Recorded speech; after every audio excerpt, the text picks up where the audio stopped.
everybody, it's Patrick. It's Tuesday, and on Tuesdays I talk about long hair. One of the main complaints of people who are growing their hair is that their hair tends to dry out, especially if you've been used to having short hair. Having longer hair and the dryness that comes with it is something that you might not have had to deal with before when you were talking about your hair care routine. So today I'm just going to talk about the reasons your hair may be dry and what you can do to combat that. When we're talking about dry hair, we're talking about a couple of different things. The main one is that there isn't enough oil in your hair, so your hair can end up looking not as glossy, not as shiny as you'd like. The second thing is that your hair can look frizzy. Now, it may or may not be dry, but if you have frizzy hair and it's usually straight or just has waves or curls in it, that could be because your hair has some damage to it.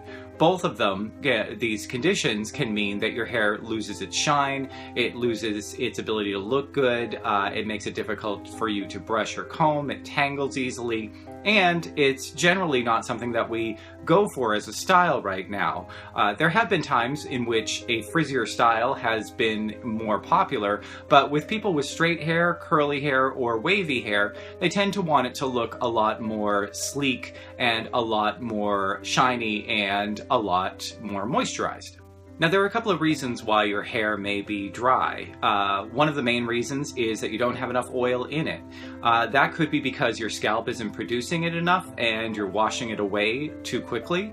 It could also be that your hair is damaged and the cuticles that normally would trap the oil in your hair aren't there anymore, they're open rather than closed. Now, an open cuticle means that anything can get in, such as dirt. It also means that anything can get out, like the essential oil that helps your hair look shiny and manageable. Now, in terms of oil production, there isn't very much you can do to combat that. You are going to produce the amount of oil at the top of your head, in your scalp, that you're going to produce. That's just a natural occurrence. You can combat that with a couple of techniques, however, and we'll get into that in a moment. When we're talking about your cuticles, those little parts of your hair on your hair shaft that close up or open up depending on different conditions, that can be something that you can take care of before it happens. So such things as weather, colder weather, wintry weather can make your hair cuticles open up more. But the main things that really tend to damage your hair are overwashing, styling products such as heat techniques will open up those cuticles, not dealing with split ends in a timely fashion, and also just doing things like brushing your hair when it's wet, which can tend to damage the hair shaft as well. So when you're talking about dry hair, you want to talk about doing things that are going to be more gentle on your hair. So washing your hair less often. You may, if you are just going to long hair from short, you may be used to washing your hair every day or even several times a day. That's something that you don't necessarily need to do when you have the longer hair, because the oil will travel from your scalp all the way down the hair shaft, and in fact that oil is going to help your hair be manageable. You may also want to condition more often. Sometimes people who don't wash every day will put a conditioner on their hair every day. In terms of more weather effects, when you're talking about a colder weather or if you're in the sun more, you may want to put in a leave-in conditioner or a spray conditioner that would stay in your hair during this time so that it keeps those follicles, those cuticles closed, and it keeps the oil in there. There are also some oils within that conditioner that are going to stay on top of the hair, keeping that cuticle closed and also just replacing the oil that you've lost.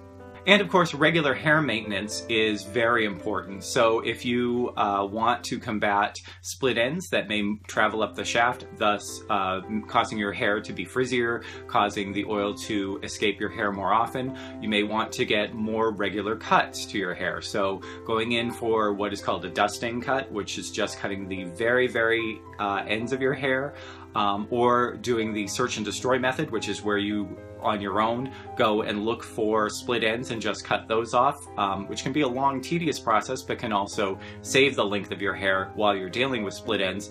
All of that can help to combat the dryness that you can get from damaged hair.